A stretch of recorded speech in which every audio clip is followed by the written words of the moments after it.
Pessoal, tudo bem com você? Meu nome é Alzira, este é o Vida Verdade Verde. Hoje eu quero compartilhar com você a forma como eu faço para que a gente possa reproduzir cebolas aqui em casa. Veja, eu pego uma cebola como essa, grande como você está vendo aqui, parto. Essa parte maior eu vou usar aqui na cozinha para o dia a dia. E esse pouquinho que sobrou aqui, esse restinho, eu vou pegar, colocar num copo com água e dentro de 10 dias vai se tornar como esse aqui, ó, que você está vendo. Ó, vai sair as folhinhas e vão brotar as raízes, tá? E assim vai sair uma nova cebola. Agora eu vou mostrar para você como que depois de alguns dias, como que se torna isso aí que a gente fez. Veja só, está vendo essa aqui, ó? Essa aqui tem cerca de 30 dias. Olha como é que ela já está bacaninha. Aqui você já pode definir, ó, que vão sair 4 cebolas. Mas, seguindo um pouco mais à frente, você vai ver esta que está aqui, olha só. Olha só que coisa linda. Essa aqui tem cerca de 5 meses. Está até brotando uma mudinha de café ali no meio, né? Ela tem 5 meses. Mês que vem, provavelmente, eu vou tirar. E o interessante, olha que cada cebola enorme. Essa aqui, por exemplo, olha, está do tamanho da planta da cebola mãe. Bacana, não é? Pensar, hein, que tudo aconteceu com um restinho de cebola. Muito bacana. Eu posso falar a verdade para você? Gênesis capítulo 12, a Bíblia vai falar a respeito de Abraão. O final da sua vida parece que foi o começo. Deus o chamou com 75 anos. E a partir dali Deus fez para ele promessas, Deus deu a ele um chamado. Os seus filhos nasceram depois dessa idade. Todas as coisas maravilhosas e mais importantes da sua vida aconteceram depois que ele tinha 75 anos. Se você observar também Josué capítulo 24, a Bíblia vai falar a respeito de Caleb, o companheiro de Josué. Quando ele tinha 85 anos, ele chegou para Josué e falou assim: olha, aquela montanha que me foi prometida, eu quero aquela montanha.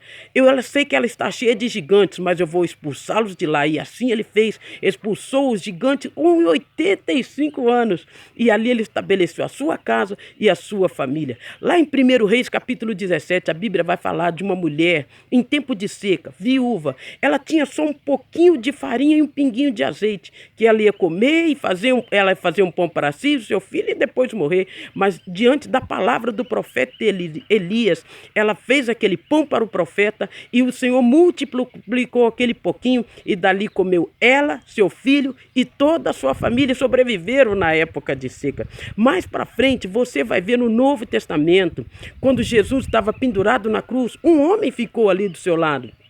O marginal, desperdiçou toda a sua vida em coisas erradas, mas uma frase que ele falou no final da sua vida fez a diferença de tudo. Ele disse para Jesus Cristo: lembra-te de mim quando entrares no paraíso. Aquilo mudou o seu passado, estabeleceu para ele um novo futuro, um futuro na glória, na presença do Senhor. E finalmente, você vai ver o maior exemplo de todos, que é o próprio Senhor Jesus Cristo. Em João capítulo 19, a Bíblia vai falar que ele declarou uma frase que mudou toda a nossa história. Ele disse na cruz: tetelestai, está consumado. Quando ele falou essa palavra, ele liberou a salvação para toda a humanidade, para mim e para você, para que quando nós chegarmos ao nosso fim de vida, nós possamos estar na presença do Senhor. Eu quero que você pense na sua vida. Pode ser que você olhe para si e veja agora só um restinho. Resto de vida, resto de saúde, resto de dinheiro, resto de forças emocionais. Mas presta atenção, o pouco que você coloca nas mãos do Senhor, ele se torna muito. Porque Deus, ele vai olhar acima de tudo o teu coração, a tua fidelidade, o teu desejo de servi-lo. E quando nós fazemos isso com todo o nosso amor, com todo o nosso coração, Deus traz multiplicação. E quem sabe, meu querido, é no finalzinho que você tem para oferecer para Deus, mas que você faz isso com amor, com fidelidade, oferecendo o teu tudo para Ele, que virá um tempo de multiplicação, de bênção, de alegria, provisão de Deus para a sua vida, para a sua família e para todos que estão à sua volta. que você possa pensar nisso e saber que nunca você é resto para Deus. Jesus te ama e Ele faz de você uma nova criatura, renova as suas forças para você abençoar e ser bênção. Amém?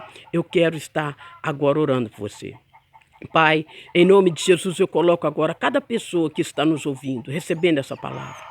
Pai, pode ser que muitas pessoas estejam hoje só no bagaço, no final das suas forças, mas eu sei que o Senhor é o Deus que faz novas todas as coisas. Por isso eu peço que o Senhor dê graça para que essa pessoa, mesmo nas suas fraquezas, nas suas dificuldades, ela possa se colocar diante do Senhor e viver um tempo de renovo, em que aquilo que parecia ser resto seja um tempo de multiplicação, de provisão, de novidade de vida de Deus para cada pessoa. Eu oro confiadamente em nome do Senhor Jesus. Amém. Amém. Se você gostou desse vídeo, se tem falado ao seu coração, compartilhe com seus amigos, dê aí o seu joinha, faça seu comentário se você está gostando e compartilhe. Se você ainda também não se inscreveu, faça isso mesmo. Se inscreva e seja bênção através desse canal. Deus abençoe você e até a próxima. Fique com Deus.